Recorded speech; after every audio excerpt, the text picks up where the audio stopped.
Reflectors. Brenna here, your human design reader of 9 years and practicing astrologer. I'm diving into three of the things that I see most people tend to get wrong when it comes to reflectors and really being able to drive these points home most effectively for you guys to make you understand more efficiently about your energy type and human design, understanding the ways that you can operate a little bit differently than most of the world. You are 1% of the population after all. So without further ado, let's get into it. So on my screen here is a copy of a reflector's chart. As you can see, they have no color or definition in their human design body graph because they are 1% of the population. They're the only people in human design, the only energy type, I should say, that is ruled by the moon rather than the sun. So they are lunar beings, and their strategy or how they enact on their energy is to wait a full lunar cycle. So every 2.5 days, roughly, the moon changes signs. Cancer risings will also feel this intensely because they are also ruled by the moon. That's a celestial body, if you will, that is most similar or the rising sign that's most similar to reflectors because you're ruled by the same planetary placement or celestial body. And so reflectors, whatever the moon sign is doing for you guys, it causes temporary definition in your human design body graph. So you're going to notice that when the moon is shifting signs, say the moon is in Scorpio and gate 44, for example, that can cause some temporary definition if you only have Sagittarius gate 26 that sits across from it, giving you access to that channel for 2.5 days. So it's almost like for 28 days from lunation to lunation, full moon to full moon, new moon to new moon, you feel like a totally different person. Most things that people are unable to explain clearly is that you will maybe feel a little bit more energized with the full moon and then a little bit depleted when we get to the new moon. Use your own personal experience and reflection back into times past, your relationship with the full moon, with the new moon, to see how it affects you most personally. Obviously, this isn't a very specific chart reading. However, the moon sign obviously going to be very impactful. I recommend the moon calendar from AstroSeek, which is also linked in the show notes below, to use that as your kind of guide. So making sure you are tracking the moon signs as a reflector,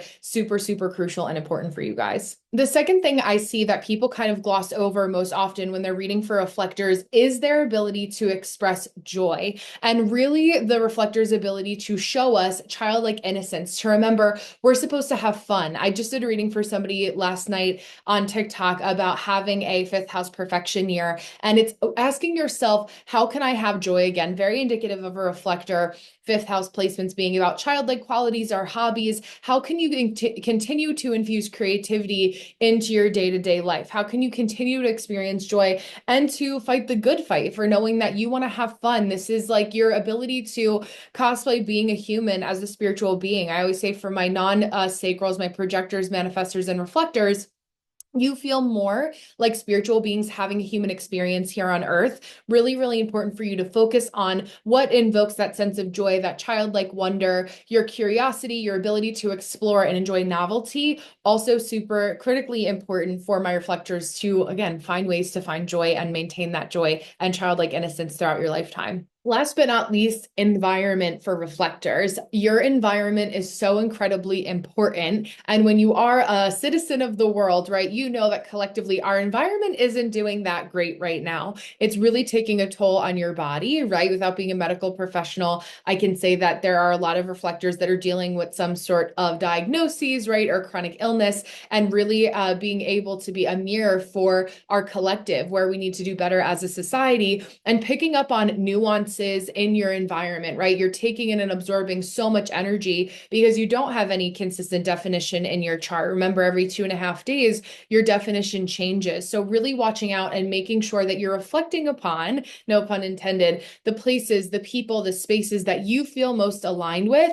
And right now, it's okay if that's a lot of alone time, right? It's slowly adding on and finding the people, the places, and spaces that feel really good for you, that you feel really energized by, and to spend more time in those places versus counting out all the places you can't go or that don't feel safe. I mentioned this in my projector video.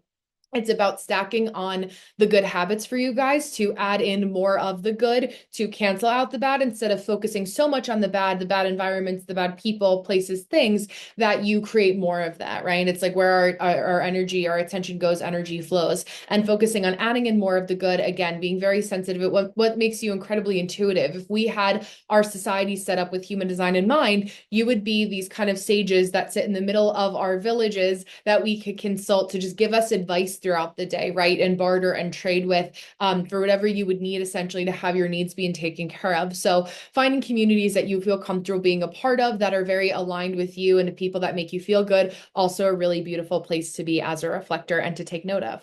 The last little bonus tip that I'll give you is to spend 5, 10, 15 minutes, as much time as you need to really focus on the good things that happen to you throughout the day, processing your day, even if sometimes that means that it's not always good sunshines and roses, right? Focusing on the things that made you feel differently throughout the day, reflecting upon your day is a really good last little exercise that I'll give you to carry with you at the end of this video. So if you are a reflector and you are like my beautiful Sony here, who is in my reflector Patreon, thank you for lending your chart as a beautiful shining example, beautiful reflective sparkly example. Please feel free to join us over in Patreon or leave a comment in the comments below if you have reflectors in your life, if you are a reflector or know any reflectors that need a little bit more support or maybe struggling in any way, shape, or form. Thank you so much, and I'll see you in the next video.